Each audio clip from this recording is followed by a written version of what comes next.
ಬಂಧುಗಳೇ ನಮಸ್ಕಾರ, ಹೇಗಿದ್ದೀರಿ ನೀವೆಲ್ಲರೂ? ನಾನು ಸುಬ್ರಹ್ಮಣ್ಯ ಎಸ್ ಹಂಡಿಗೆ. ಬಂಧುಗಳೇ, ನಾವೆಲ್ಲರೂ ಕೂಡ ಇವತ್ತು ಸ್ವಾತಂತ್ರ್ಯೋತ್ಸವದ ಬಗ್ಗೆ ಮಾತಾಡ್ತಾ ಇದ್ದೀವಿ, ಚರ್ಚೆ ಮಾಡ್ತಾ ಇದ್ದೀವಿ, ಸೆಲೆಬ್ರೇಟ್ ಮಾಡ್ತಾ ಇದ್ದೀವಿ. ಆದರೆ ಇದೇ ಸಂದರ್ಭದಲ್ಲಿ ಒಂದು ಪ್ರಶ್ನೆ ಉದ್ಭವ ಆಗ್ತಾ ಇದೆ.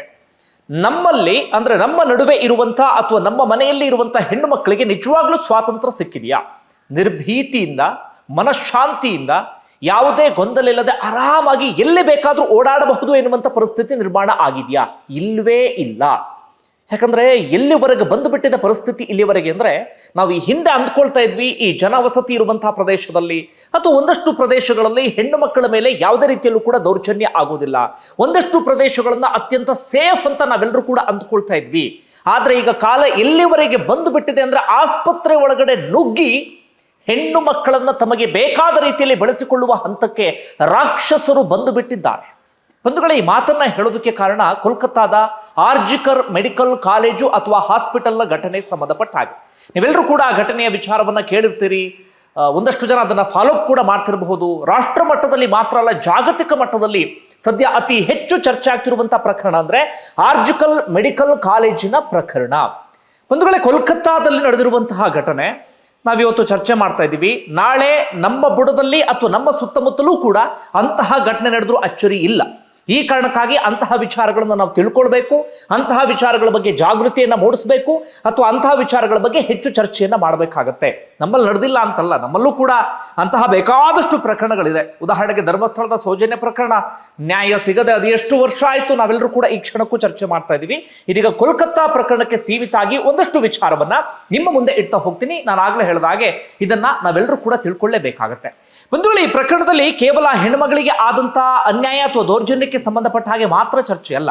ಅದಾದ ಬಳಿಕ ಆ ಪ್ರಕರಣವನ್ನ ಮುಚ್ಚಿ ಹಾಕೋದಕ್ಕೆ ನಡೆದಂತಹ ವ್ಯವಸ್ಥಿತ ಪ್ರಯತ್ನ ಇದೆಯಲ್ಲ, ಅದನ್ನು ನಾವು ಊಹೆ ಮಾಡಿಕೊಳ್ಳೋದಕ್ಕೆ ಅಥವಾ ರಿಸೀವ್ ಮಾಡೋದಕ್ಕೂ ಕೂಡ ಬಹಳ ಕಷ್ಟ ಆಗುತ್ತೆ. ನಮ್ಮ ವ್ಯವಸ್ಥೆ ಈ ಹಂತಕ್ಕೆ ಬಂದು ಬಿಟ್ಟಿದೆಯಾ? ಒಂದು ಹೆಣ್ಣು ಮಗಳ ಮೇಲೆ ಅತ್ಯಂತ ನೀಚವಾದಂತ ಕೃತ್ಯ ನಡೆದು ಬಿಟ್ರೆ, ಇನ್ನೊಂದು ಕಡೆಯಿಂದ ಇನ್ನೊಂದು ವರ್ಗ ಆ ಪ್ರಕರಣವನ್ನು ಮುಚ್ಚಿ ಹಾಕೋದಕ್ಕೆ ಏನೇನು ಪ್ರಯತ್ನವನ್ನ ಮಾಡಬೇಕು ಆ ಎಲ್ಲ ಪ್ರಯತ್ನವನ್ನು ಕೂಡ ಪಡ್ತು ಹಂತ ಹಂತವಾಗಿ ಎಕ್ಸ್ಪ್ಲೇನ್ ಮಾಡ್ತಾ ಹೋಗ್ತೀನಿ. ನಾನು ಯಾವ ವಿಡಿಯೋ ಕೂಡ ಕೊನೆವರೆಗೂ ನೋಡಿ ಅಂತ ಹೇಳೋದಿಲ್ಲ. ದಯವಿಟ್ಟು ಈ ವಿಡಿಯೋವನ್ನ ಕೊನೆವರೆಗೂ ನೋಡಿ, ಎಲ್ಲವೂ ಕೂಡ ಅರ್ಥ ಆಗುತ್ತೆ. ನಮ್ಮ ವ್ಯವಸ್ಥೆ ಹೇಗಿದೆ, ನಮ್ಮ ಕಾನೂನು ಹೇಗಿದೆ, ಎಲ್ಲವೂ ಕೂಡ ನಿಮಗೆ ಬಹಳ ಸ್ಪಷ್ಟವಾಗಿ ಅರ್ಥ ಆಗ್ತಾ ಹೋಗುತ್ತೆ. ಒಂದು ವಿಚಾರ. ಮತ್ತೊಂದು ಕಡೆಯಿಂದ ಈ ಪ್ರಕರಣದಲ್ಲಿ ನಿನ್ನೆ ಏನಾಗಬಿಟ್ಟಿದೆ ಅಂದ್ರೆ, ಹೆಚ್ಚು ಕಡಿಮೆ ಮಧ್ಯರಾತ್ರಿಯ ಸಂದರ್ಭದಲ್ಲಿ ಇದ್ದಕ್ಕಿದ್ದ ಹಾಗೆ ಒಂದಷ್ಟು ಗೂಂಡಾಗಳು ಆ ಘಟನೆ ನಡೆದಂತ ಆಸ್ಪತ್ರೆ ಒಳಗಡೆ ನುಗ್ಗು ಬಿಟ್ಟಿದ್ದಾರೆ. ಸಿಕ್ಕ ವಸ್ತುಗಳನ್ನ ಚಲ್ಲಾಪಿಲ್ಲಿ ಮಾಡಿಬಿಟ್ಟಿದ್ದಾರೆ. ಎಲ್ಲಿ ಮೃತದೇಹ ಪತ್ತೆಯಾಗಿತ್ತೋ ಆ ಜಾಗವನ್ನು ಕೂಡ ಕಂಪ್ಲೀಟ್ ಧ್ವಂಸಗೊಳಿಸುವಂತ ಕೆಲಸವನ್ನ ಮಾಡಿಬಿಟ್ಟಿದ್ದಾರೆ. ಏನಾಗ್ತಿದೆ ಈ ಪ್ರಕರಣದಲ್ಲಿ ಯಾರಿಗೂ ಯಾವುದೂ ಕೂಡ ಅರ್ಥ ಆಗ್ತಾ ಇಲ್ಲ. ಸಾಧಾರಣವಾಗಿ ಇಂಥದ್ದೆಲ್ಲವನ್ನು ಕೂಡ ಸಿನಿಮಾದಲ್ಲಿ, ವೆಬ್ ಸಿರೀಸ್ಗಳಲ್ಲಿ ಮಾತ್ರ ನೋಡ್ತಾ ಇದ್ವಿ. ಆದ್ರೆ ಇದೀಗ ನಿಜ ಜೀವನದಲ್ಲಿ ಅಂಥದ್ದೆಲ್ಲವನ್ನು ಕೂಡ ನೋಡುವಂತ ಪರಿಸ್ಥಿತಿ ಎದುರಾಗಿದೆ. ಹಾಗೆ ಈ ಘಟನೆಗೆ ಸಂಬಂಧಪಟ್ಟಂತ ಮತ್ತೊಂದು ಪ್ರಮುಖ ಬೆಳವಣಿಗೆ ಅಂದ್ರೆ, ಇಲ್ಲಿವರೆಗೆ ನಾವು ಹೇಳ್ತಾ ಇದ್ವಿ ಆ ಹೆಣ್ಣು ಮಗಳ ಮೇಲೆ ದೌರ್ಜನ್ಯವನ್ನ ಎಸಗಿದವನು ಕೇವಲ ಒಬ್ಬನೇ ಅಂತ. ಆತನನ್ನ ಈಗಾಗಲೇ ಅರೆಸ್ಟ್ ಮಾಡಲಾಗಿದೆ. ಆದ್ರೆ ಇದೀಗ ಪ್ರಕರಣಕ್ಕೆ ಸಂಬಂಧಪಟ್ಟ ಹಾಗೆ ದೊಡ್ಡ ಟ್ವಿಸ್ಟ್ ಸಿಗ್ತಾ ಇದೆ. ಈ ಕೃತ್ಯದಲ್ಲಿ 8 ರಿಂದ 9 ಜನ ಭಾಗಿ ಆಗಿರಬಹುದು ಅಂತ. ಕಾರಣ, ಆಕೆಯ ದೇಹದಲ್ಲಿ 150 mg ಅಷ್ಟು ವೀರ್ಯ ಸಿಕ್ಕಿದೆ. ಅದನ್ನು ಎಕ್ಸ್ಪ್ಲೇನ್ ಮಾಡಬೇಕಾಗಿಲ್ಲ, ನಿಮ್ಗೆ ಅರ್ಥ ಆಗುತ್ತೆ ಅಂತ ಅಂದ್ಕೊಳ್ತೀನಿ. ಯಾಕಂದ್ರೆ ತುಂಬಾ ಜನ ಮಹಿಳೆಯರು, ಮಕ್ಕಳು ಕೂಡ ಈ ವಿಡಿಯೋ ನೋಡ್ತಿರ್ಬೋದು. ಹೀಗಾಗಿ ನಾನು ತುಂಬಾ ಅದನ್ನ ಎಕ್ಸ್ಪ್ಲೇನ್ ಮಾಡೋದಕ್ಕೆ ಹೋಗೋದಿಲ್ಲ, ನೀವು ಅರ್ಥ ಮಾಡ್ಕೊಳ್ಬೇಕು ಅದನ್ನ. 150 mg ವೀರ್ಯ ಸಿಕ್ಕಿದೆ ಆ ಹೆಣ್ಣು ಮಗಳ ದೇಹದಲ್ಲಿ. ಸಾಧಾರಣವಾಗಿ ಓರ್ವ ವ್ಯಕ್ತಿಯಿಂದ ಈ ಕೃತ್ಯ ನಡೆದ್ರೆ 15 to 20 ಮಿಲಿಗ್ರಾಮ್ ವೀರ್ಯ ಸಿಗಬಹುದು. ಆದ್ರೆ ಇದೀಗ 150 ಅಂತಂದ್ರೆ ಲೆಕ್ಕ ಹಾಕಿ, 15 ಇಂಟು ಎಷ್ಟು ಅಂತ ಅಂದ್ರೆ ಎಷ್ಟು ಜನ ಈ ಕೃತ್ಯದಲ್ಲಿ ಭಾಗಿಯಾಗಿರಬಹುದು ಅಂತ. ಈಗ ಘಟನೆಯ ವಿಚಾರಕ್ಕೆ ಬರೋಣ. ಮೊದಲು ಏನು ಘಟನೆ ಅನ್ನೋದನ್ನ ಎಕ್ಸ್ಪ್ಲೇನ್ ಮಾಡ್ತೀನಿ. ಯಾಕಂದ್ರೆ ನಿಮ್ಮಲ್ಲಿ ಒಂದಷ್ಟು ಜನರಿಗೆ ಗೊತ್ತಿರಬಹುದು, ಇನ್ನೊಂದಷ್ಟು ಜನರಿಗೆ ಗೊತ್ತಿರದೇ ಇರಬಹುದು. ಬಂಧುಗಳ, ಹೆಣ್ಣು ಮಗಳು 30 ರಿಂದ 31 ಆಸುಪಾಸಿನ ಹೆಣ್ಣು ಮಗಳು ಆಕೆ. ಬದುಕಿನ ಬಗ್ಗೆ ಅದೆಷ್ಟು ಕನಸನ್ನ ಕಂಡಿದ್ಲು ಏನೋ ಗೊತ್ತಿಲ್ಲ. ಬಡತನದ ಹಿನ್ನೆಲೆಯ ಹೆಣ್ಣು ಮಗಳು, ಬಹಳ ಕಷ್ಟಪಟ್ಟು ಅವ್ರ ಅಪ್ಪ ಅಮ್ಮ ಓದಿಸಿರ್ತಾರೆ. ಹಾಗೆ ಎಲ್ಲ ಈ ಮೆಡಿಕಲ್ ಕೋರ್ಸ್ಗಳು ಏನೇನಿದೆ ಎಲ್ಲವನ್ನು ಕೂಡ ಒಂದು ಹಂತಕ್ಕೆ ಕಂಪ್ಲೀಟ್ ಮಾಡಿ ಸದ್ಯ ಆರ್ಜಿಕರ್ ಮೆಡಿಕಲ್ ಹಾಸ್ಪಿಟಲ್ ಅಥವಾ ಆರ್ಜಿಕರ್ ಮೆಡಿಕಲ್ ಕಾಲೇಜ್ ಅಥವಾ ಹಾಸ್ಪಿಟಲ್ ಅಲ್ಲಿ, ಕೋಲ್ಕತ್ತಾದಲ್ಲಿ ಇರುವಂತಹ ಮೆಡಿಕಲ್ ಕಾಲೇಜ್ ಅದು ಪ್ರತಿಷ್ಠಿತ ಕಾಲೇಜು, ಸರ್ಕಾರಿ ಸ್ವಾಮ್ಯದ ಕಾಲೇಜು. ಮತ್ತೆ ಹೇಳ್ತೀನಿ, ಖಾಸಗಿ ಅಲ್ಲ, ಸರ್ಕಾರಿ ಸ್ವಾಮ್ಯದ ಕಾಲೇಜು, ಸರ್ಕಾರ ನಡೆಸುವಂತ ಕಾಲೇಜು ಅಥವಾ ಹಾಸ್ಪಿಟಲ್ ಅದು. ಅಲ್ಲಿ ಆಕೆ ಸೆಕೆಂಡ್ ಇಯರ್ ಓದ್ತಾ ಇದ್ಲು, ಜೊತೆಗೆ ಟ್ರೈನಿ ಡಾಕ್ಟರ್ ಕೂಡ ಹೌದು, ಅಥವಾ ಜೂನಿಯರ್ ಡಾಕ್ಟರ್ ಅಂತಲೂ ಕೂಡ ಆ ಹೆಣ್ಣು ಮಗಳನ್ನ ನಾವು ಕರಿಬಹುದು. ಭವಿಷ್ಯದ ಬಗ್ಗೆ ಅದೆಷ್ಟು ಕನಸನ್ನ ಕಂಡಿದ್ಲೇನೋ ಗೊತ್ತಿಲ್ಲ. ಸರಿಯಾಗಿ 1 ವಾರದ ಹಿಂದೆ ಅಂದ್ರೆ ಗುರುವಾರದ ಸಂದರ್ಭದಲ್ಲಿ ಆಕೆ ಏನು ಮಾಡ್ತಾಳೆ, ತನ್ನ ಫ್ರೆಂಡ್ಸ್ ಜೊತೆಗೆ ಊಟವನ್ನ ಆರ್ಡರ್ ಮಾಡಿಕೊಂಡು ಆಕೆ ಊಟವನ್ನ ತರಿಸಿಕೊಳ್ತಾಳೆ. ಅವರೆಲ್ಲರ ಜೊತೆಗೂ ಸೇರಿ ಆಕೆ ಊಟವನ್ನು ಕೂಡ ಮುಗಿಸ್ತಾಳೆ. ಅದಾದ ಬಳಿಕ ಒಲಿಂಪಿಕ್ಸ್ ಪಂದ್ಯ ಇದ್ದಂತ ಕಾರಣಕ್ಕಾಗಿ ಒಲಿಂಪಿಕ್ಸ್ ಪಂದ್ಯವನ್ನು ಕೂಡ ನೋಡ್ತಾಳೆ.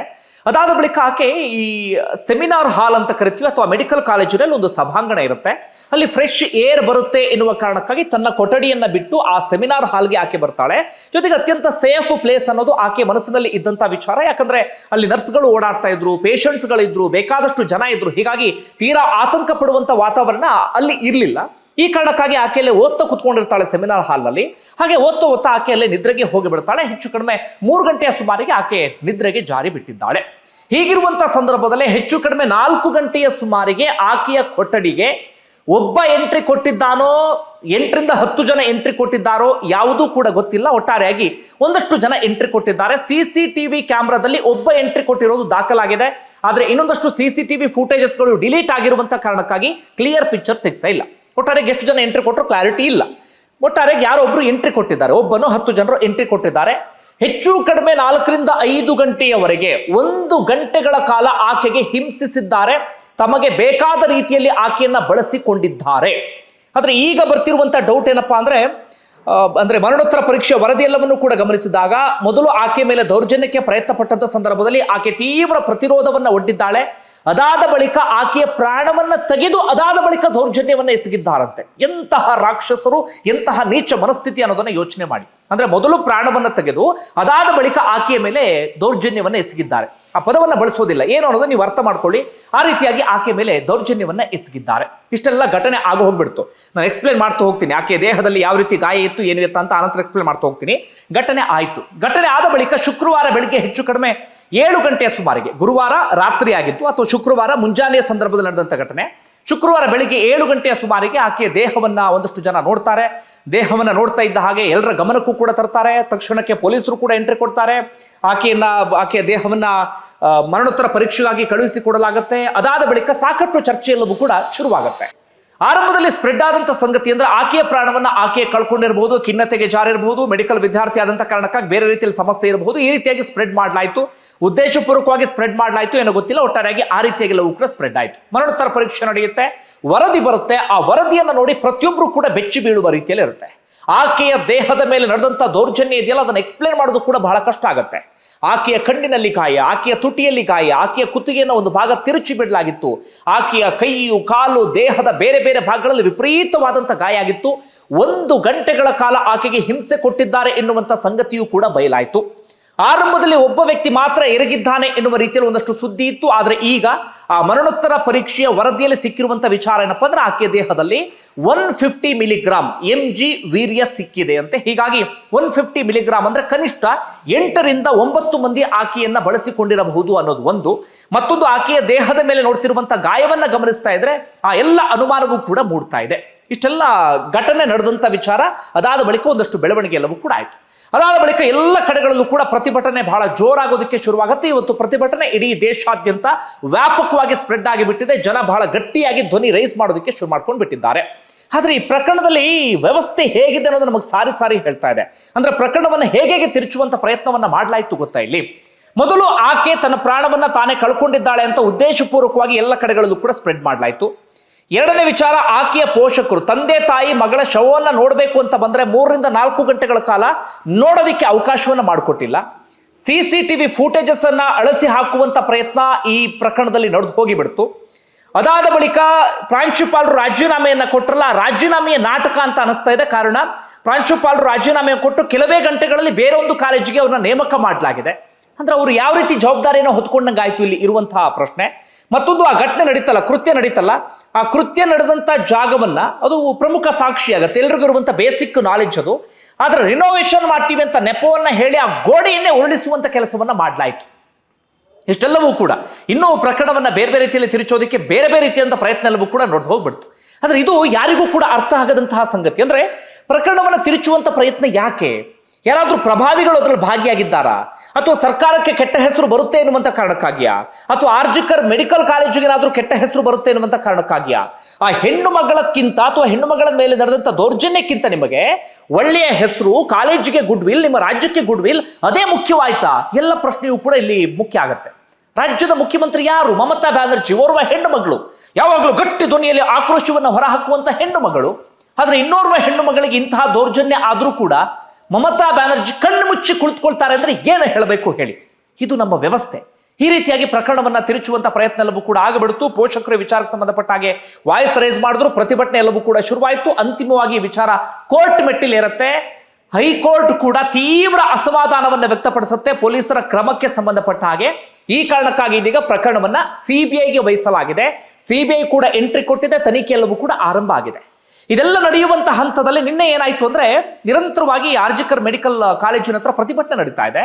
ಬಹಳ ದೊಡ್ಡ ಸಂಖ್ಯೆಯಲ್ಲಿ ವಿದ್ಯಾರ್ಥಿಗಳು ಪ್ರತಿಭಟನೆ ಮಾಡ್ತಾ ಇದ್ರು. ಹೀಗಿರುವಾಗಲೇ ಹೆಚ್ಚು ಕಡಿಮೆ ಒಂದು 50ರಿಂದ 100 ಮಂದಿ ಗೂಂಡಾಗಳು ಅಲ್ಲಿಗೆ ಎಂಟ್ರಿ ಕೊಡ್ತಾರೆ. ಪ್ರತಿಭಟನಾಕಾರರ ವೇಷದಲ್ಲಿ ಎಂಟ್ರಿ ಕೊಡ್ತಾರೆ. ಇದ್ದಕ್ಕಿದ್ದ ಹಾಗೆ ಆಸ್ಪತ್ರೆಯ ಒಳಗಡೆ ನುಗ್ಗಿ ಆ ಎಮರ್ಜೆನ್ಸಿ ವಾರ್ಡ್ ಸೇರಿದಂತೆ, ಘಟನೆ ನಡೆದಂತ ಜಾಗ ಸೇರಿದಂತೆ ಎಲ್ಲವನ್ನು ಕೂಡ ಧ್ವಂಸಗೊಳಿಸಿ ಬಿಟ್ಟಿದ್ದಾರೆ. ಇವರ ಉದ್ದೇಶ ಏನು ಅನ್ನೋದು ಅರ್ಥ ಆಗ್ತಿಲ್ಲ.